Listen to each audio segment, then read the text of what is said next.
Amici, bentrovati. Spero che siate tutti bene. Oggi, se mi riesce, se non intervengono i controllori, pubblico 2 video. Si tratta di immagini dal mondo del passato e parole per riflettere sul presente. Buona visione. In questi fotogrammi di 100 anni fa troviamo già molte invenzioni materiali e concettuali che verranno sviluppate in seguito. Telefono mobile, ombrelli antenna, DJ, musica a richiesta.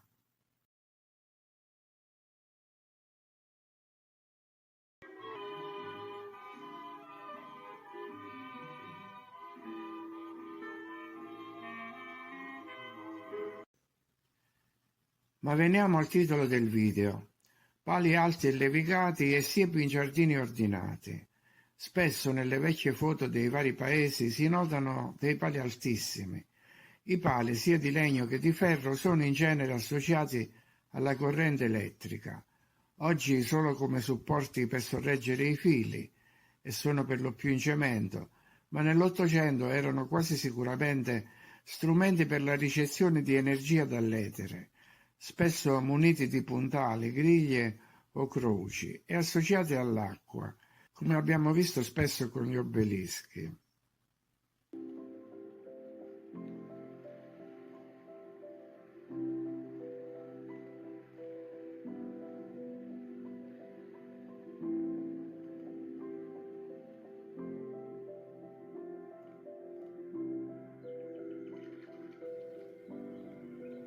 È possibile che questo stesso scopo avessero anche alla fine del Seicento e nel Settecento, come possiamo vedere nei giardini di Versailles, che era un parco giochi per nobili tecnologicamente avanzato. Passiamo alle frasche. Se mettiamo a confronto le stampe di allora con le foto di oggi, notiamo come 3 secoli fa gli alberi e le siepi del parco fossero più curati di oggi. Quindi è probabile una connessione fra le due cose, cioè utilizzo di energia al fine di lavorare dei pali così alti e dritti e podare gli alberi e le siepi in modo uniforme.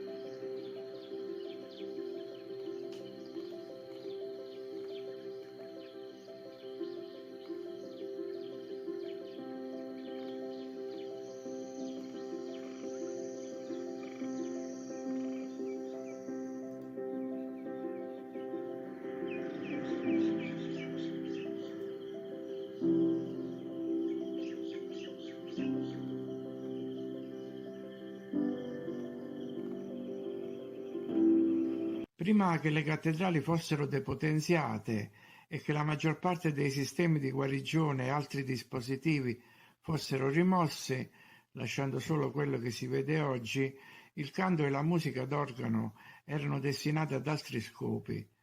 Probabilmente con note segrete e suoni con particolari caratteristiche acustiche, le vibrazioni riuscivano a curare gli organi interni e ripristinare la struttura cellulare con le frequenze. Forse non è un caso che si usi la parola organo.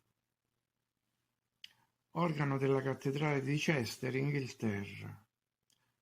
Organo della cattedrale dell'Assunzione della Beata Vergine Maria, Mariana, in Brasile. Organo Nido di Rondine, cattedrale di Treviri, in Germania. Chiesa di San Giacomo a Lubecca. Napoli, Duomo. Mitra di San Gennaro, l'oggetto più prezioso al mondo, 3.964 pietre preziose, 198 smeraldi, 168 rubini, 3.328 diamanti. È un po' pesante da indossare, circa 18 kg, e non tutti i colli possono sostenere questo peso. Ma forse ne valeva la pena, considerato il fatto che le pietre preziose, come quelle incastonate nelle corone reali, Sembra che attivino frequenze utili a potenziare l'energia cerebrale e psichica della persona e forse concedergli altri poteri. Qui vediamo un tentativo di imitazione. Foto o dipinto. 1750, Canaletto, bacino di San Marco dalla Piazzetta. La domanda è come sia riuscito l'artista a rappresentare la vista in lontananza in modo così dettagliato. Sembra che una foto ottenuta con una qualche tecnologia del passato sia stata elaborata per sembrare un'immagine dipinta. Cinocefali nel XVII secolo? In questa incisione francese sembra che a sinistra in basso ci siano strane creature dal muso allungato. Può sembrare che indossino dei cappelli, ma forse non è così. Londra, l'Highgate Hill, una struttura a conchiglia come viste decine di volte. Probabile che fosse un ricevitore emettitore di suoni o di altre frequenze. Una simbologia abbastanza ricorrente, un caprone. La misteriosa città sommersa di Vineta, chiamata anche l'Atlantide del Baltico. Sembra che circa 1000 anni fa la bellissima città slava di Vineta fosse inghiottita dal mare. Per secoli il suo tragico destino ha ispirato non solo poeti e musicisti, ma soprattutto scienziati, storici e geografi. I misteriosi megaliti di Vottovara, in Carelia.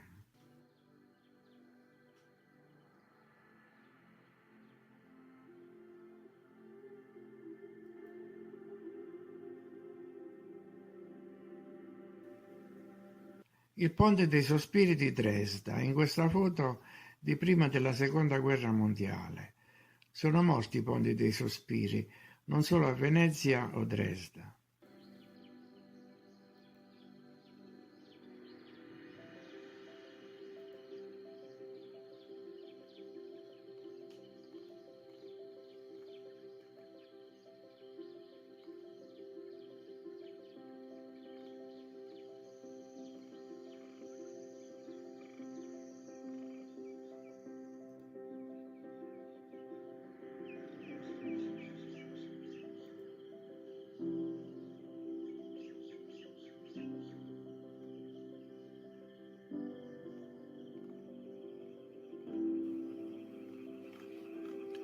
Nella notte del 6 novembre 2023, metà del mondo ha osservato uno strano fenomeno, un velo rosso che oscurava il cielo di alcuni paesi, in un anello lungo 10.000 chilometri tra il polo e l'equatore.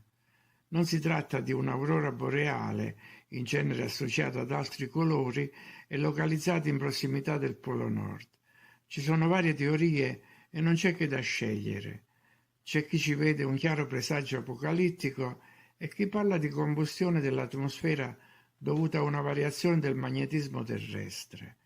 Ma si parla anche di riflessi dovuti ai metalli pesanti che vengono spruzzati nel cielo, a un aumento della frequenza della Terra, oppure a un'arma atmosferica denominata bloody glow, bagliore di sangue. Per qualche ragione si ritiene che Eva abbia morso la mela della conoscenza nel giardino dell'Eden. Questa immagine è stata replicata da scrittori, artisti e religiosi. Ma non si parla di una mela nella Bibbia. Tutto ciò che è scritto è che si tratta del frutto dell'albero della conoscenza. Il frutto può essere qualsiasi cosa. C'erano i meli in Medio Oriente? E se fosse stato il frutto del fico, visto che dopo Adamo ed Eva hanno raccolto le foglie del fico per coprirsi? Anche se osserviamo i quadri di un grande pittore, non possiamo non notare dei tratti di pennello. Invece, chi è riuscito a guardare la Gioconda molto da vicino sostiene che è impossibile trovare un solo tratto, nemmeno uno piccolissimo. Anche ingrandendo l'immagine o usando un microscopio non si vedono mai. Si è scoperto però che ci sono 30 strati sottili di vernice. Viene da pensare alle tecnologie perdute della precedente civiltà. Campana gigante a Gia Lot in Vietnam. Il Forte Mewar si trova a circa 48 chilometri dalla città di Rajisamand, nello stato del Rajasthan, nell'India occidentale, ma forse in origine non era una fortezza, ma una struttura tecnologica.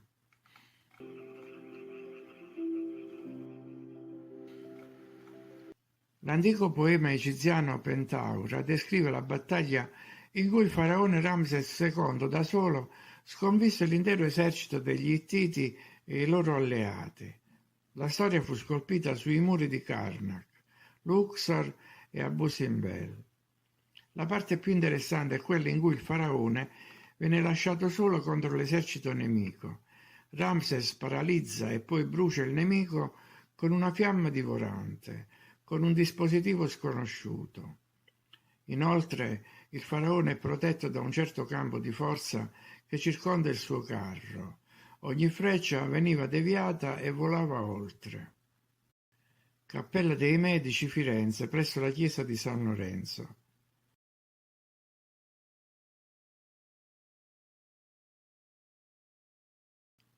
Annunciazione di Francesco Bissolo, Norton Simon Museum. Ma davvero in quella lampada veniva versato olio o funzionava in altro modo?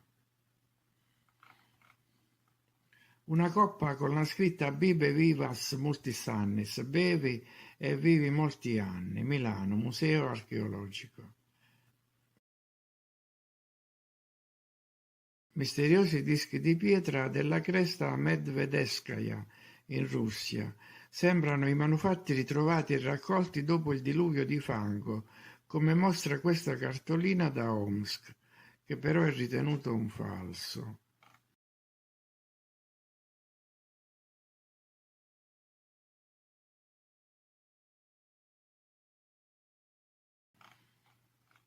Sandali dorati che dicono siano appartenuti alla moglie del faraone Tutmoses III. Isole Faro, montagne come piramidi. A proposito di piramidi, nel 1977 i giapponesi decisero di costruire una copia più piccola della Grande Piramide, utilizzando metodi e tecnologie di costruzione che avrebbero dovuto guidare gli architetti dei tempi dei faraoni. La copia di Cheope avrebbe dovuto essere alta poco più di 10 metri e la dimensione della base 15 volte più piccola dell'originale. La dimensione dei blocchi variava da 1 a 3 tonnellate, mentre la massa di alcuni blocchi della Grande Piramide arriva fino a 35 tonnellate. Il compito, sebbene insolito, era fattibile e il tempo di costruzione della piramide era stimato in un mese, ma l'intero processo di costruzione ha richiesto un anno e nonostante il fatto che per installare alcune parti della struttura fossero utilizzate gru moderne e persino un elicottero. Dopo il completamento della piramide, sembra che il responsabile del progetto abbia detto: ora sappiamo come non sono state costruite le piramidi. Ecco come sarebbero gli antichi edifici del passato se fossero stati conservati nella loro forma originale fino al XXI secolo. Mausoleo di Alicarnasso, statua di Zeus, giardini pensili di Babilonia, osservatorio di Costantinopoli, torre di Babele, grande Sfinge, Partenone di Atene, Colosso di Rodi, antica città di Petra.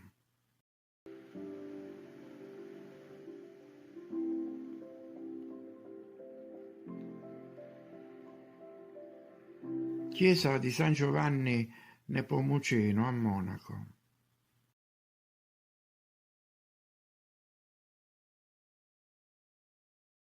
Incredibile incisione Il volto santo, 1649 di Claude Mellan.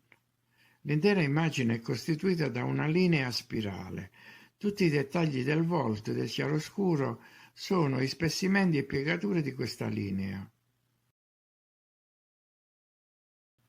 I Vauxhall Gardens nel 1855 Erano un parco giochi per nobili e cortigiani. Il palco era illuminato da 1500 lampade di vetro.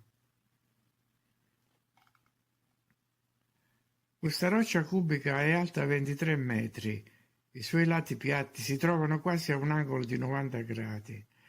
Il cubo si trova nel Wyoming, negli Stati Uniti, ed è noto agli scalatori come il blocco caduto. Secondo la versione ufficiale, questa è una formazione naturale. Mega scalpelli cinesi, complesso dei templi di Longmen.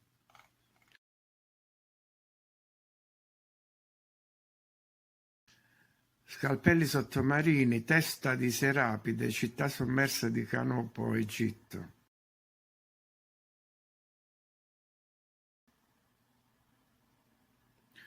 Catene di pietra. Come si possono ritagliare catene dalla pietra? Edificio in Baviera, memoriale, sulla cima del monte Michelsberg. Si tratta di frattali. Amburgo, ponte sull'Elba, i bei ponti di una volta.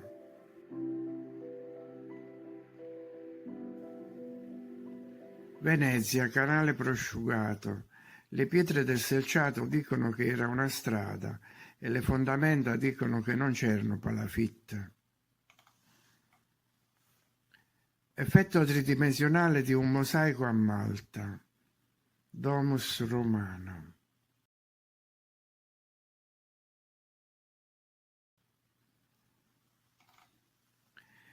Prima di Marconi, dogana sulla costa del Pacifico, 1865. Evidenti sistemi di comunicazione a distanza.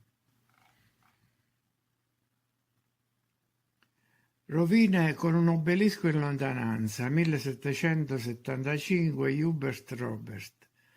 Da notare le dimensioni delle figure umane contrapposte all'enorme interno del tempio.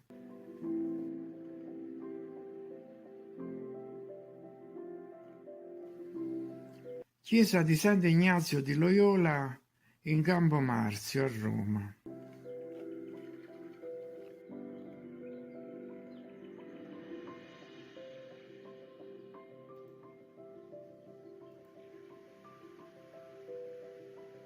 Architettura simmetrica di Vienna e Budapest.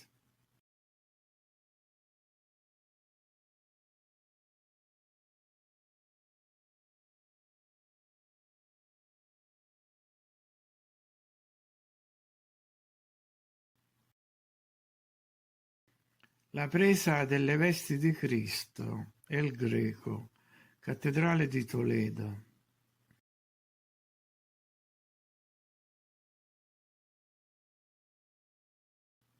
Elmau, Tirolo, chiesa parrocchiale di San Michele, affresco di Johann Georg Ettinger, raffigurante San Michele che combatte il male.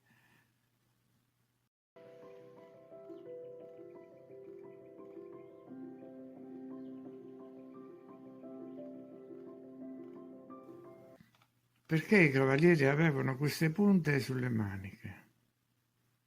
Gioielli Art Nouveau, ma forse appartenevano alla civiltà precedente.